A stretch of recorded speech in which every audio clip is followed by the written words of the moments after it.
दरम्यान पंकजा मुंडे आणि धनंजय मुंडे यांच्याशी संवाद साधलेला आमचे प्रतिनिधी गोविंद शेळके यांनी।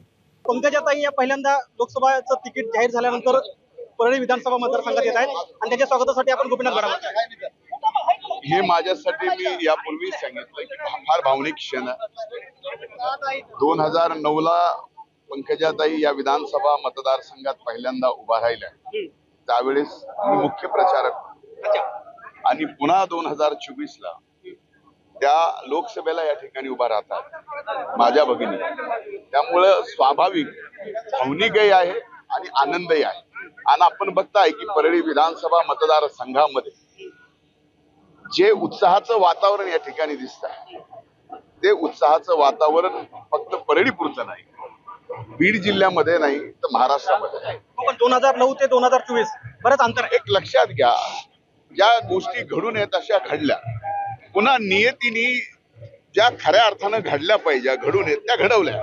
आता त्या घडल्यानंतर स्वाभाविक आहे की मनामध्ये मोठा भाऊ म्हणून आनंद एवढा वाहतोय की बाकी 4 तारखेला जूनला निकालाच्या दिवशी बोलेल।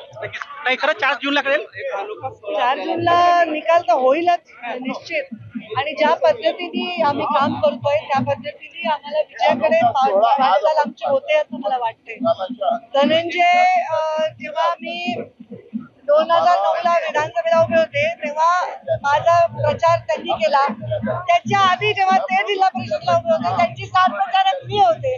तर मला असं वाटतं की आता तो योग 2006-7ची गोष्ट तो आता परत आला। वातावरण काय वाटतं, एवढे लोक अगदी मला परळीकडे फार लक्ष द्यावं लागणार नाही, मी त्या राज्यात जिल्ह्यात जास्त फोकस करू शकेन एवढं नक्की मला मिळालं। पण हे अभूतपूर्व आहे, म्हणजे एवढे लोक आणि त्याच्यातला संगम अभूतपूर्व आहे का? स्वागत धनंजयचं एकट्याचं एवढं मोठं झालंय, माझंही झालंय, पण ह्याचे संगम आहे तो अभूतपूर्व आहे।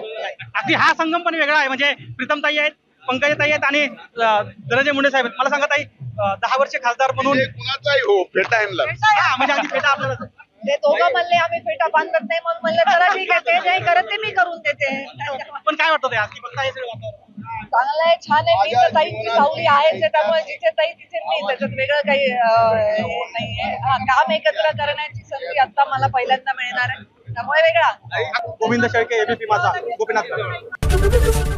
एबीपी माझा, उघडा डोळे बघा नीट।